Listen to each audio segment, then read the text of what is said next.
te jwen. Desekilib let tan batan ou te disponib.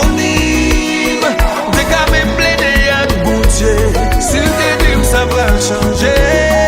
Ou ta pral pou mouve koub, ou mwen kote men ou baka, kote mwen se koub.